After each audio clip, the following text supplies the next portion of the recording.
Graveyard. It's nothing like seeing your baby laying there, and there's nothing you can do to bring him back. Tonight, a special presentation from 24-Hour News 8. The pain is so real. I don't want another mother to feel the pain of what it's like for your whole world to change in an instant. It's time to come together. He can never look at life again the way he looked at it before this incident. For our kids, for our community. There's a better way, you know what I'm saying? They have better opportunities, but the opportunities have to be presented. My question to the community is, how can we stand together to show these kids another way of life? Beyond the violence, a community discussion. And these are the faces of violence. 11 lives lost, countless others changed forever. In just the past 6 weeks, all of these people were gunned down, and a number of these brutal murders remain unsolved. Thank you very much for joining us tonight for this very important community discussion. I'm Brian Sterling. And I'm Marley Ginter. Tonight, we're taking you beyond the headlines, looking at the problems and highlighting some very real solutions.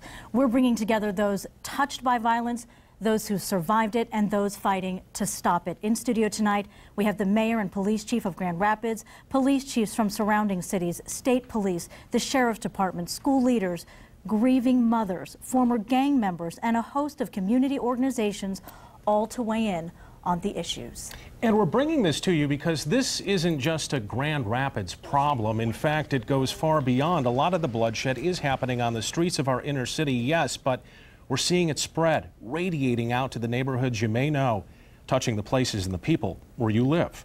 And those who've been killed are people any one of us could have known. 11 people, different backgrounds, different circumstances, all meeting a common and truly tragic fate. Quiana Long was a mother of 3, an activities director at an assisted living center struggling with her on-again, off-again boyfriend. Monty Hayes was a spit and polish Army reservist. Greg Woods Jr. was a known gang member. And David and Vivian Bauman, a retired couple in their 80s. All of them were shot and killed. Well, obviously, we're very concerned about the last 6 weeks, but I mean, that is an abnormality in our community. For the long term, we've certainly seen a significant decrease in violent crime in our community. Grand Rapids Police Chief Kevin Belk says crime stats from last year show a 10% spike in violent crime from the previous year. And while the numbers overall are still down from a decade ago, this stretch of violence feels different. We just can't sit back and continue to allow it to happen and then wait for it to come to our doors. Violence in Metro Grand Rapids has become increasingly senseless and random. Some even suggest it's been normalized in the city. Assault is the preferred way to settle beefs on many blocks in Grand Rapids, and it has to stop. We need guys like myself who could mentor these guys and teach these guys that, you know, there's a better way, you know what I'm saying? They have better opportunities, but the opportunities have to be presented. And I think that's what's going on right now. Some 2 weeks ago, nearly 1,000 people turned out for the first of several meetings to encourage collaboration, spur dialogue, and to facilitate change to decrease violence. All part of an effort organized by local pastors and community leaders.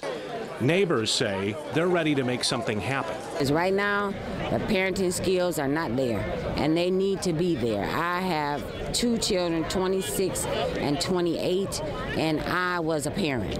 I was out in the schools, in the community, seeing what's going on with my children, and that's what parents need to do right now. And here again are all 11 victims. Most of these cases remain unsolved. Here's where they stand. Quiana Long and Chelsea Magoon were killed by Long's boyfriend, who then turned the gun on himself. Darwin Weathers was shot and killed by his girlfriend in their Grand Rapids home, but that homicide was ruled justified. And there have been arrests in the killings of Anthony Thompson and a suspect in custody in connection with David and Vivian Bauman, but the other 5 murders remain officially unsolved. And I'm here now with Grand Rapids Police Chief Kevin Belk. Chief Belk, thanks for joining us tonight. You're first up. First, let's talk about these crimes that remain unsolved. I know that you're making progress. What can you tell us? Well, as you've covered, 4 of these in the city of Grand Rapids have been solved, if you will. You've just covered that. But the other 5, we do have good, solid investigative leads on some. We do believe that the homicide of Ivana Galloway and Monty Hayes have a relationship between the two of those. We have a person of interest that is in custody on unrelated charges, so we're continuing our investigation, working with the prosecutor's office with investigative subpoenas, trying to move that case forward.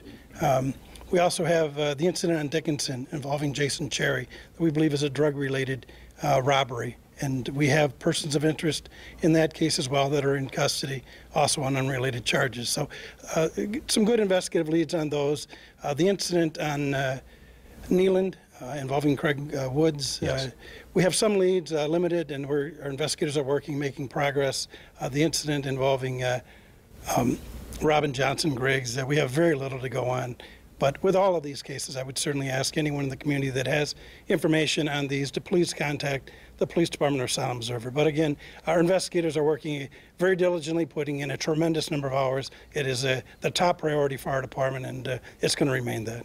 What do you make of the code of silence in the city of Grand Rapids? Is there a no snitching rule on the streets as you understand it? Well, there's certainly times that people don't want to cooperate, don't want to bring forward information, and that certainly hinders our investigations.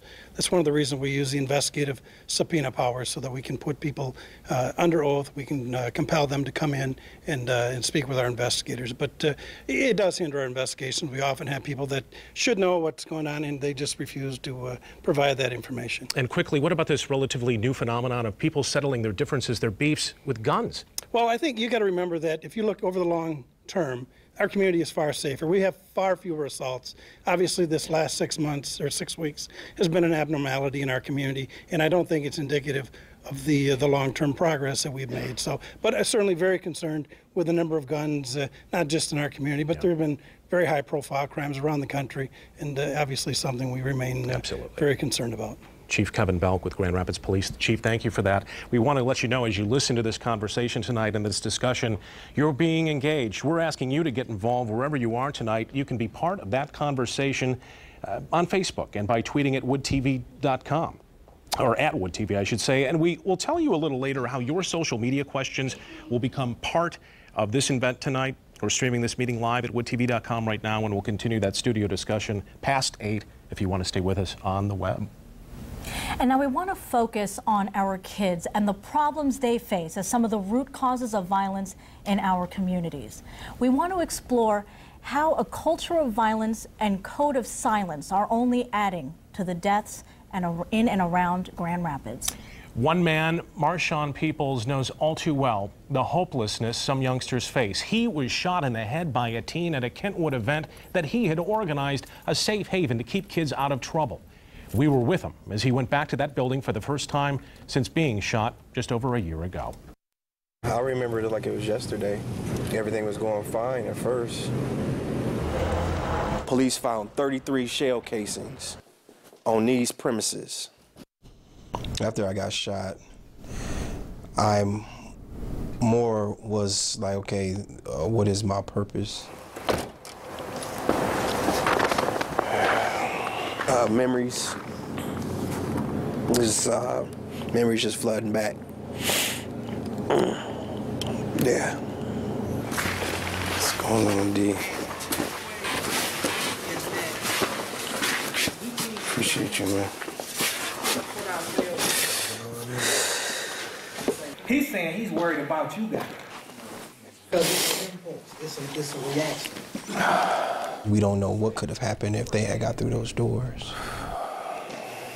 Oh. That was definitely a blessing that I was there trying to de-escalate the situation as much as possible, continue to try to keep the situation calm. Memories are flooding back, so you know it hurt. However, I'm overcoming it because I have a greater purpose, and that's to help you all.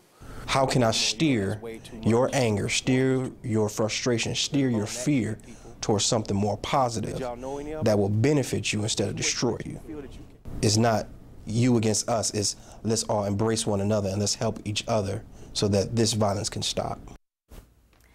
This is actually just an incredible story. Marshawn Peoples is actually in our live studio audience tonight. Thank you so much for coming out here tonight. This is such a serious issue. Really, your story is truly inspiring.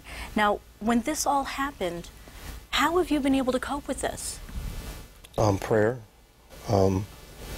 just focusing on what is important and doing everything I can to make amends and talk to young teens to see what they're thinking, see how they're feeling, what solutions do they come up with. Now, you were able to watch this with us just now. What's it like to have gone back to that place? Right now, even memories are flooding back to that event. I think this is something that's going to stick with me. However, I'm going to use it to the best of my ability to help as many people as I can to steer them in the right direction. Hopefully my story can help empower others to do the same. Something so important tonight, too, is honesty. You know, with what you've been through, some would say that there would have to be a sense of hopelessness afterwards because you're trying to help people, and this is what happens. Were you hopeless afterwards? Why didn't you give up? I didn't give up because I can identify with a lot of these young men. I was the one who fought 3 separate gangs back home in the Detroit area and then joined out one. And I look at if I had someone to kind of lend that hand, then it would go further. Well, I'm being that person that I didn't have. I had to fight it on my own. So I can relate to a lot of these young men. It's not always cut and dry. Why they do what they do is so many different reasons, so many different levels. That's why I'm glad we're all here to discuss it. Being able to relate to, is that perhaps where forgiveness comes in? And is that an important part of the discussion tonight? It's a huge part of the discussion. We have to, if you don't forgive, you're going to hold it in, you're going to harbor it, and it's going to continue to be destructive. Marshawn, what else could you address tonight? What's the message that you want to get out there? You yourself, you've been a victim of violence, and you're trying to help people not go down that same path. You're trying to help people not go down a violent path. What I hope to do with all this is to bring back the sense of humanity, that there's no reason big enough that you want to take someone else's life. Marshawn, a truly inspiring story. Thank you again.